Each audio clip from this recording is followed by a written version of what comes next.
చేద్దాం. ఒక్క నిమిషం కౌశిక్ గారు బీజేపీ వెర్షన్ విందాం. శ్రీనివాస్ గారు నమస్తే, నా ఆడియో క్లియర్ గా ఉందా మీకు? నమస్తే అండి, క్లియర్ గా ఉంది. శ్రీనివాస్ గారు మీరేం చెప్తారు? మీ ఒపీనియన్ ఏంటి? అసలు కొండా సురేఖ వ్యవహారం, కాంగ్రెస్ పార్టీలో జరుగుతున్నటువంటి ఈ మొత్తం రాద్ధాంతానికి సంబంధించి బీజేపీ ఏ రకంగా చూస్తుంది? మీ ఒపీనియన్ ఏంటి? సార్, మా ఒపీనియన్ కానీ పార్టీ ఒపీనియన్ ఇంటర్నల్ తగవుల మీద మాకు పెద్దగా పార్టీ ఒపీనియన్ ఏమి ఉండదండి. అది లెట్ దెమ్ టేక్ దేర్ ఇది కాంప్లెక్సిటీ. బట్ మేము తెలంగాణ ప్రజల పక్షాన వీరి గొడవల వల్ల తెలంగాణ ప్రజలకి ఏం నష్టమో నేను వివరించే ప్రయత్నం చేస్తాను. డెఫినెట్ గా నేను మాట్లాడేది అక్కడ ఉన్నటువంటి చైర్మన్ సాబ్ కౌశిక్ కి ఇది రుచించకపోవచ్చు, కానీ ఒక 2 నిమిషాలు నన్ను మాట్లాడనిచ్చేలాగా పాటిస్తే అంటే ఏమంటుంది కదా. ఇప్పుడు శరద్ అన్న మాట్లాడిన దాంట్లో చెప్పిన దాంట్లో తప్పేముంది? కడియం క్లియర్ ఎక్కువ శాతం టీఆర్ఎస్ లో ఉన్నా వాళ్ళు తెలుగుదేశం పార్టీ అని అనుకుంటారు. సరే, దానం నాగేందర్ గారికి డైరెక్ట్ గా బీఫామే ఇవ్వడం జరిగింది. అంతకుముందు శ్రీనివాస్ యాదవ్ జీడీపీ నుండి పోతే మంత్రి డైరెక్ట్ మంత్రి పదవి ఎట్లా ఇస్తారు అని కేసీఆర్ గారిని ప్రశ్నించినప్పుడు రేవంత్ రెడ్డి గారు, ఆ ప్రశ్నించిన రేవంత్ రెడ్డి గారే ఇవాళ పచ్చ పార్టీ మా దాంట్లో ఎవరు లేరు అంటే రేవంత్ రెడ్డి గారు స్వయంగా టీడీపీ వారే, తర్వాత వేం నరేందర్ రెడ్డి గారు టీడీపీ వారే, ఆ తర్వాత అనేక మంది పేర్లు చెప్పాలంటే మీకు ఒక 10 మంది ఉన్నారు. తుమ్మల నాగేశ్వరరావు గారు కావచ్చు, టీడీపీ నుంచి బీఆర్ఎస్ నుంచి వచ్చిన వారే. అదే రకంగా అనేక పార్టీలు మారినవారు. అది ఇక్కడ సమస్య కాదు. ఈ రోజు నేను చాలా తీవ్రమైన ఆరోపణ చేస్తానన్నది, ఈ రోజు ఇది వీరి వ్యక్తిగతమైన పంచాదులు కాదు, లేదా ప్రజల కోసం కాదు, కాంట్రాక్ట్ల కమిషన్ల కోసమే ఈ పంచాది. ఇది సమ్మక్క సారక్క టెంపుల్ కాంట్రాక్ట్ల విషయంలో పొంగులేటి గారికి లేకపోతే కొండా సురేఖ గారికి ఉన్నటువంటి పంచాది కావచ్చు, లేకపోతే సిమెంట్ ఫ్యాక్టరీలో ఏవో గొడవలు అన్నారు. సో ఇటువంటి అనేక రకమైనటువంటి కాంట్రాక్టులు, కమిషన్లు, కరప్షన్ విషయాలలో అవినీతి సొమ్ము పంచుకోవడంలో ఈ మంత్రులకు గొడవలు, ముఖ్యమంత్రి గారికి మధ్యన, మంత్రుల మధ్యన ఈ రకమైన గొడవలు జరుగుతున్నాయనేది ఈ రోజు తెలంగాణ ప్రజలు మాట్లాడుకున్నటువంటి విషయం. రెండోది, ఈ బంధు ప్రీతి ఉండి వారసత్వాలు కలిగినటువంటి పార్టీలలో ఈ రకమైన గొడవలు సహజం. మీరు కవిత గారి ఎపిసోడ్ తీసుకున్నా, ప్రాంతీయ పార్టీలో, కుటుంబ పార్టీలో అవి వస్తా ఉన్నాయి.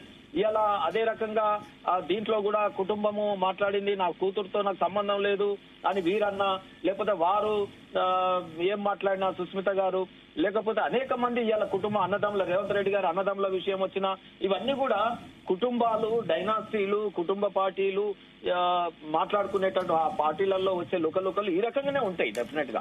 కానీ ఇది తెలంగాణ ప్రజలకు క్షేమం కాదు. స్థిరమైన ప్రభుత్వం ఉండాలని మేము కోరుకున్నాం, కానీ వాళ్ళంతలో వాళ్ళు కొట్లాడుకొని వాళ్ళ కాళ్ళు వాళ్ళు గుంజుకొని ఇలా మొత్తం తెలంగాణ ప్రభుత్వం కుప్పగూలే పరిస్థితి. దానికోసం ఆయన అమెరికా ట్రిప్ క్యాన్సిల్ చేసుకొని రిటర్న్ వచ్చి దాన్ని మా బీజేపీ పార్టీ మీద ఆయన అక్కసు వెలగక్కుతాడు. మళ్ళీ దాన్ని ministry of external affairs legal గా వీరు ఐటినరీ ఇవ్వకపోవడం, వారు ఎవరిని కలుస్తున్నారని చెప్పకపోవడం. ఇవాళ ఏఐసిసి అంటే యాంటీ ఇండియా కరప్షన్ కమిషన్ల పార్టీగా మారిపోయింది. ఏఐసిసి అర్థమే మారిపోయింది ఇలా.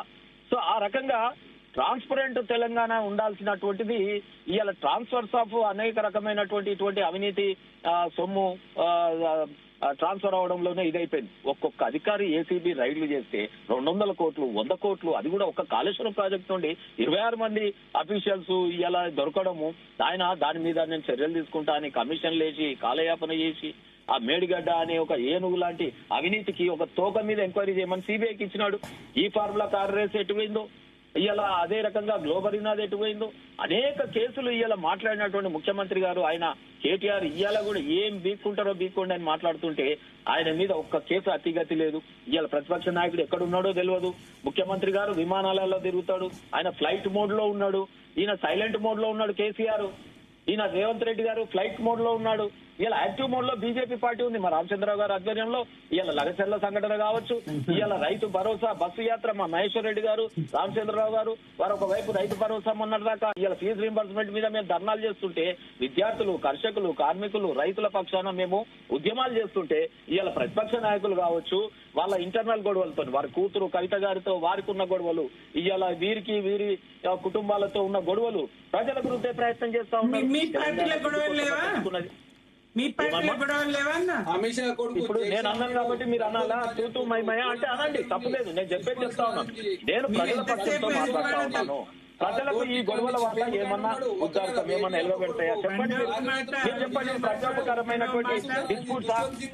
మీరు మాట్లాడిరా ఇప్పటివరకు మాట్లాడిన దాంట్లో ఇది కరప్షన్ కోసమే అని మీకు వాళ్ళకు లోపుస్తారు. ఇలా భూములు అమ్మడానికి ప్రభుత్వం ఉండాలి. ఇలా మా రాజేంద్ర గారు ఒక స్టేట్మెంట్ ఇచ్చినారు. ఇలా రాష్ట్ర ప్రభుత్వాన్ని ఎన్నుకున్నది తెలంగాణలో భూములు ఉన్నాయి, ఆ భూములు చెరపట్టండి, ప్రభుత్వ భూములన్నీ అమ్ముకోండి, ఈ ప్రభుత్వాన్ని నడపండి. కౌశిక్ గారు ఒక నిమిషం, శ్రీనివాస్ గారు మాట్లాడిన తర్వాత మీరు రెస్పాండ్ అవుతారు కానీ చరణ్ కౌశిక్ గారు మీరు అధికారంలో ఉన్నారు, మాట్లాడతారు అందరూ, మీకు సమాధానం చెప్పాల్సిన బాధ్యత ఉంది. ఒక నిమిషం వినాలి. మీరు మాట్లాడినప్పుడు ఆయన ఒక్క మాట కూడా మాట్లాడలేదు. చరణ్ కౌశిక్ గారు మీరు కూడా విన్నారు కదా, ఒక్కసారి కూడా ఆయన మధ్యలో ఇంటర్ఫీర్ అవ్వలేదు. ఆయన వర్షన్ ఆయన చెప్పనివ్వండి, తర్వాత మీరు రెస్పాండ్ అవ్వండి. ఉన్నారు పశుసంవర్ధక శాఖలో అవినీతి మీద కేసు పెడతాం, లోపలేస్తాం అన్నారు. ఏమైంది కేసు? ఇది ఒకరిద్దరు అఫీషియల్స్ లోపల వేరు. ఇలా వీటి వెనకాల ఎవరున్నారు? ఈ కరప్షన్ వెనకాల ఎవరున్నారు? కేసీఆర్ కుటుంబం ఉందన్నారు, ఆనాటి మంత్రులు ఉన్నారు అన్నారు. మరి వాళ్ళందరి మీద చర్య లేదు. సో ఇప్పుడు ప్రభుత్వము అసలు దేనికోసం కొట్లాడుతురు? ఎందుకోసం కొట్లాడుతురు? ప్రజల కోసమా ఇది? చెప్పండి మీరు. ప్రజల కోణం ఒక్కటన్నా ఉందా? ఇప్పుడు శరత్ గారు మాట్లాడితే వారిని దబాయిస్తారు. వారు న్యూట్రల్ గా ఒక అడ్వకేట్ గా జరిగిన విషయాల మీద విశ్లేషిస్తా ఉన్నారు. సో మేడం ఒకటే, ఇది తెలంగాణ ప్రజలు ఈ రోజు ఆ తెలంగాణ రాష్ట్రంలో నియంతలాగా పరిపాలించిన కేసీఆర్ ని పక్కకు పెడదామని ఈయనను గెలిపించుకున్నాడు కానీ నిజంగానే ఈయన హిట్లర్ అయిపోతాడని మా ప్రజలకేం తెలుసండి? పాపం ఈ రోజు హిట్లర్ గా మారిపోయినాడు. ఈ హిట్లర్ ని ఆ నియంతని ఈ రెండింటిని మడతపెట్టిన బంగాళాఖాతంలో ధరణితో 22A మీరు చూస్తా ఉన్న నిషేధిత జాబితా ఇవాళ ఎంత గొడవలండి. ఇవాళ భూములన్నీ ఆగమైపోయి నిషేధిత జాబితాలో పడి చిన్న చిన్న ఇండ్లు కట్టుకున్న వాళ్ళు కూడా ఇవాళ బాధలో ఉన్నారు. ఇంతకు ముఖ్యమంత్రి గారి ఇల్లు 22Aలో వచ్చింది. నేనేమంటున్నానంటే ఈ 22A నిషేధిత జాబితాలో ఇవాళ ఈ తెలంగాణ సర్కార్ను పెట్టి నిషేధించాలని అంటున్నా. ఇవాళ ప్రజల పక్షాన నేను మాట్లాడుతా ఉన్నాను. హోమియోపతి విద్యార్థులు, పాలిటెక్నిక్ విద్యార్థులు రోడ్ల మీదకి వస్తున్నారు. ఫీజు రింబర్స్మెంట్ లేక విద్యార్థులు విషాహారం తిని నిన్న ఖమ్మం వేంసూరు పట్టణంలో విషాహారం తిని హాస్పిటల్లో అడ్మిట్ అయినారు పిల్లలందరూ. ఎక్కడ పోయినాడు ఈయన విద్యాశాఖ మంత్రి? విమానాలలో తిరుగుతాడు. ఢిల్లీకి మూటలు అందియడంలో, లేకపోతే అమెరికా ట్రిప్పులు, అమెరికాలో చదువులు. అవసరమాడే అమెరికా చదువులు ఇప్పుడు ఆ వారం రోజులు ఆయన హార్వర్డ్ లో, ఈయన అమెరికాలో చదువుకున్నాను కేటీఆర్. ఈయన చదువులు అమెరికాకి వెళ్ళట వీళ్ళు యూనివర్సిటీలు తెచ్చి తెలంగాణ ప్రజలకు చదువు చెప్తాడట. మొన్నేమన్నాడు? ఇంజనీరింగ్ విద్యార్థులు క్రిమినల్ వేస్ట్ అన్నాడు. ఇంజనీరింగ్ విద్యార్థులు క్రిమినల్ వేస్టా? సుందర్ పిచ్చే ఇవాళ వేస్టా? ఇక్కడ చదువుకొని పోయిన ఆయన ఇంజనీరే కదా. ఇవాళ సత్యనాథెల్లా వేస్టా? ఇలా శాంతను నారాయణ ఉస్మానియా యూనివర్సిటీలో చదువుకొని పోయి ఇవాళ ఎంత పెద్ద సాల్వర్ట్ అండి ఇవాళ ఇండియన్ కంప్యూటర్ టెక్నాలజీకి. ఇవాళ కంప్యూటర్ టెక్నాలజీ వస్తే ఇవాళ వాటి ఇంజనీర్లు అందరినీ తిరుగుతా ఉన్నారు. ఈయన ఉద్యోగాలు ఇవ్వడనే, ఈయన శాత కాదనే పిల్లలు ఏదో చదువుకొని అమెరికా పోయో, జర్మనీ పోయో, కెనడాకు పోయో ఇలా విద్యార్థుల తల్లిదండ్రులని ఏదో కష్టపడి చదువుకుంటే పిల్లలు అక్కడ, వాళ్ళు ఇక్కడ, పేరెంట్స్ ఎంత కష్టపడతా ఉన్నారు. వాళ్ళని క్రిమినల్ వేస్ట్ అంటాడా? ఇవాళ ఈ కొత్త కాలేజీలు పెట్టే శాత కాదు, ప్రైవేట్ యూనివర్సిటీలను తీసుకొస్తారు. ఆ యూనివర్సిటీలకు సిల్వర్ జూబ్లీ ఫంక్షన్లకు పోయి 1000 కోట్లు ఇస్తాను, అదేది మన గోల్డెన్ జూబ్లీ పోయి మన ఉస్మానియా యూనివర్సిటీలో ప్రకటిస్తాడు. ఇలా కాకతీయ యూనివర్సిటీ సెలబ్రేషన్స్ ఉన్నాయి. పోతాడు, అందమైన మాటలు చెప్తాడు. కోతల రాయుడు లెక్క రేవంత్ రెడ్డి, అంతకుముందు మాటల రాయుడు కేసీఆర్. ఈ తెలంగాణను కొంప ముంచుతున్నారు. శ్రీనివాస్ గారు, చరణ్ కౌశిక్ గారు, భారతీయ జనతా పార్టీ, భారతీయ జూమ్లా పార్టీ